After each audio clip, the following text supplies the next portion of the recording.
eBooks present The Song of Achilles by Madeline Miller, Chapter 26.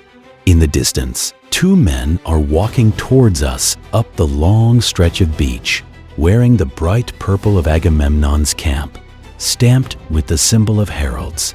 I know them, Talthybius and Euripides, Agamemnon's chief messengers, honored as men of discretion close to the High King's ear. Hate knots my throat.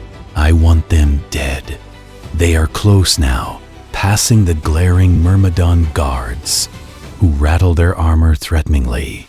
They stop 10 paces from us. Enough, perhaps, they think, to be able to escape Achilles if he were to lose his temper. I indulge myself in vicious images, Achilles leaping up to snap their necks, leaving them limp as dead rabbits in a hunter's hand. They stutter out a greeting, feet shifting, eyes down. Then we have come to take custody of the girl. Achilles answers them, cold and bitter, but wryly so, his anger banked and shielded. He is giving a show, I know, of grace, of tolerance, and my teeth clench at the calmness in his tone. He likes this image of himself, the wronged young man, stoically accepting the theft of his prize, a martyrdom for the whole camp to see. I hear my name and see them looking at me. I am to get Briseis. She is waiting for me. Her hands are empty. She is taking nothing with her. I'm sorry, I whisper. She does not say it is all right. It is not. She leans forward and I can smell the warm sweetness of her breath. Her lips graze mine. Then she steps past me and is gone. Talthybius takes one side of her, Euripides the other. Their fingers press, not gently, into the skin of her arm. They tow her forward, eager to be away from us. She is forced to move or fall. Her head turns back to look at us, and I want to break at the desperate hope in her eyes. I stare at him, will him to look up, to change his mind. He does not. They're out of our camp now, moving quickly. After a moment, I can barely distinguish them from the other dark figures that move against the sand, eating and walking and gossiping intently about their feuding kings. Anger sweeps through me like brush fire. How can you let her go? I ask, my teeth hard against one another. His face is blank and barren, like another language, impenetrable. He says, I must speak with my mother. I watch him leave. My stomach feels burned to cinders. My palms ache where my nails have cut into them. I do not know this man, I think. He is no one I have ever seen before. My rage towards him is hot as blood. I will never forgive him. I imagine tearing down our tent, smashing the lyre, stabbing myself in the stomach and bleeding to death. I want to see his face broken with grief and regret. I want to shatter the cold mask of stone that has slipped down over the boy I knew. He has given her to Agamemnon, knowing what will happen. Now he expects that I will wait here, impotent and obedient. I have nothing to offer Agamemnon for her safety. I cannot bribe him, and I cannot beg him. The king of Mycenae has waited too long for this triumph. He will not let her go. I think of a wolf guarding its bone.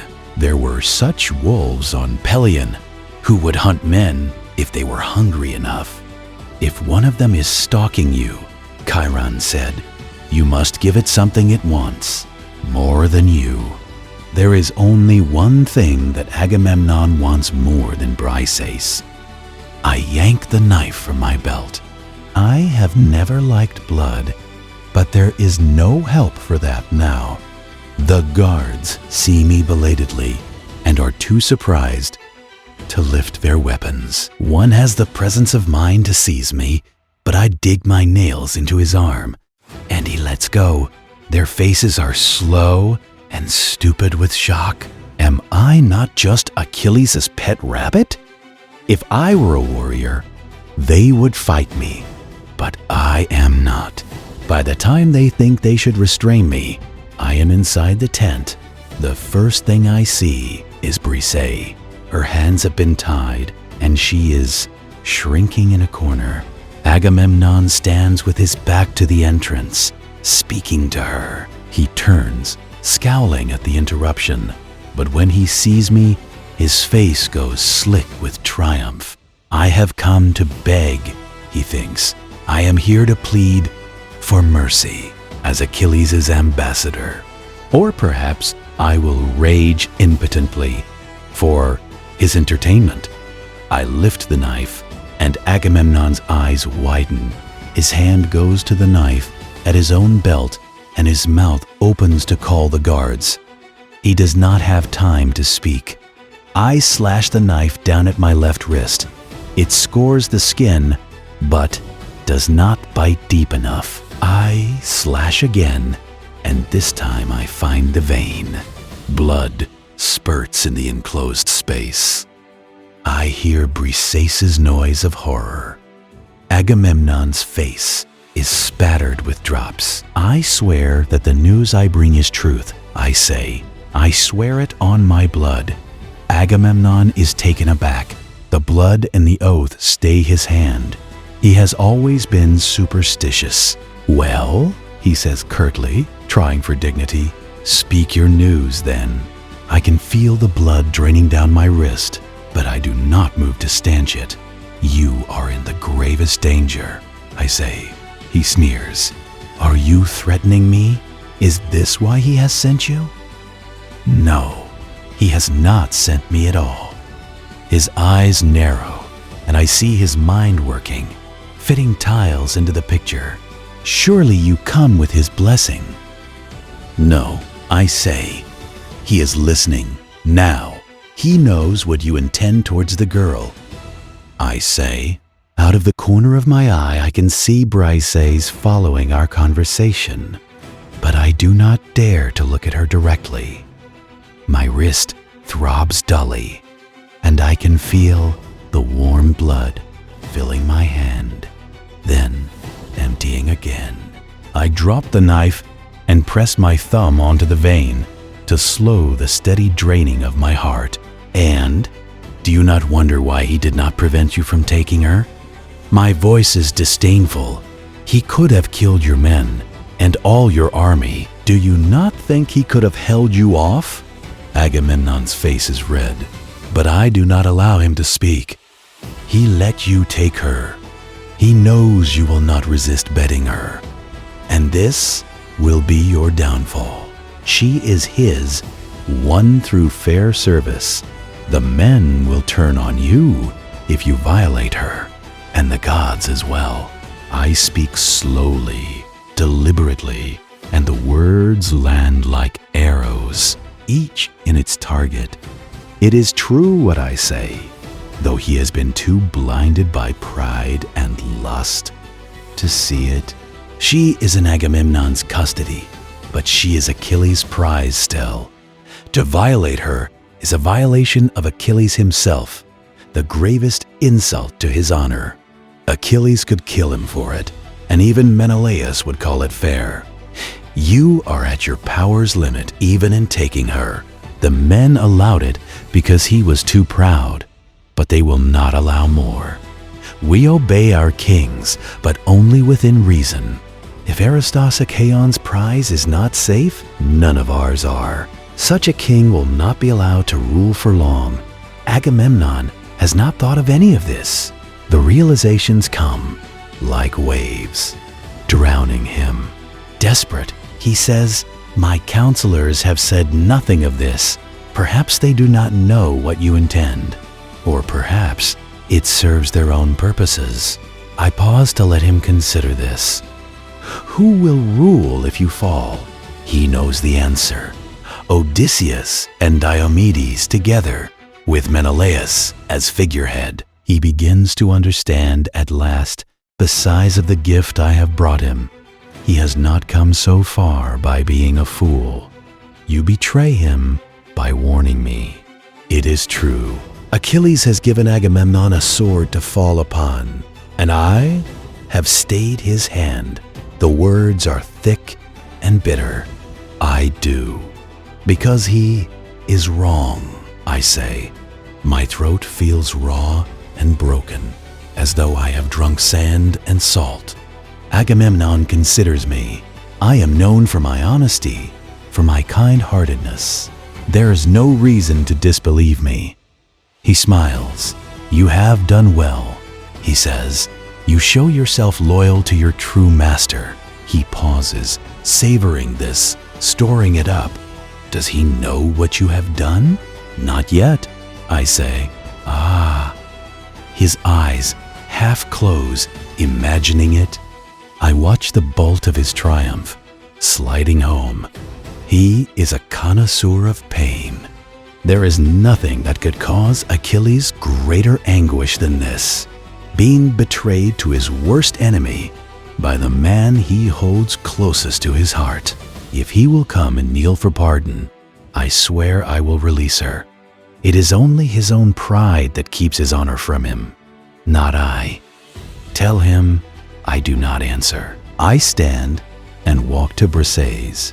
I cut the rope that binds her. Her eyes are full. She knows what this has cost me. Your wrist, she whispers. I cannot answer her. My head is a confusion of triumph and despair. The sand of the tent is red with my blood. Treat her well, I say. I turn and leave. She will be all right now, I tell myself. He is feasting fat on the gift I have given him. I tear a strip from my tunic to bind my wrist. I am dizzy, though I do not know if it is with loss of blood or what I have done. Slowly, I begin the long walk back up the beach. He is standing outside the tent when I return. His tunic is damp from where he knelt in the sea. His face is wrapped closed, but there is a weariness to its edges, like fraying cloth. It matches mine. Where have you been? I am not ready yet to tell him. How is your mother? She is well. You are bleeding. The bandage has soaked through. I know. I say, let me look at it. I follow him obediently into the tent. He takes my arm and unwraps the cloth. He brings water to rinse the wound clean and packs it with crushed yarrow and honey. A knife? He asks. Yes. We know the storm is coming. We are waiting as long as we can. He binds the wound with clean bandages. He brings me watered wine and food as well. I can tell by his face that I look ill and pale. Will you tell me who hurt you? I imagine saying, you, but that is nothing more than childishness. I did it to myself. Why? For an oath. There is no waiting any longer. I look at him, full in the face. I went to Agamemnon. I told him of your plan. My plan? His words are flat, almost detached. To let him rape Briseis so that you might revenge yourself on him.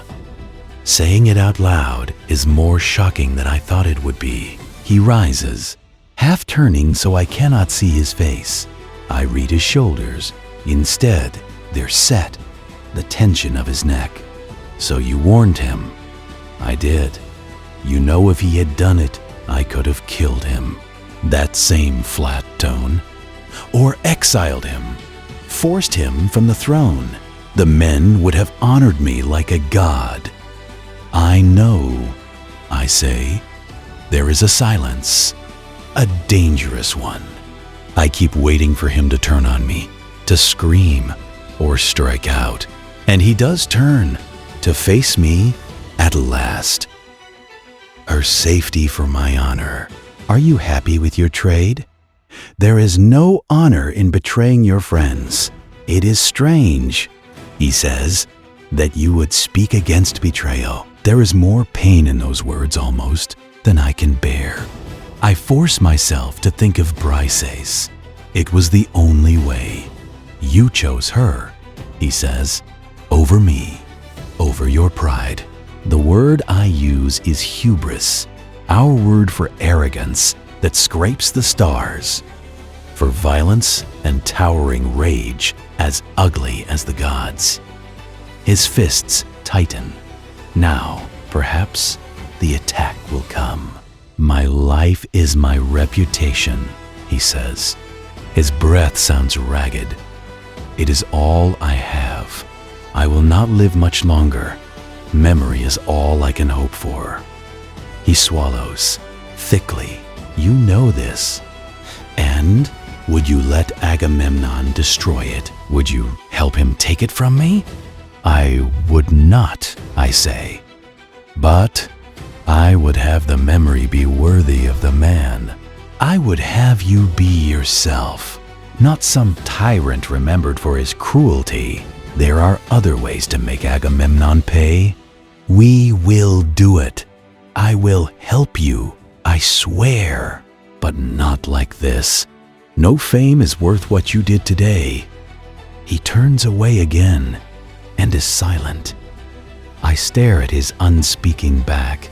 I memorize each fold in his tunic, each bit of drying salt and sand stuck to his skin.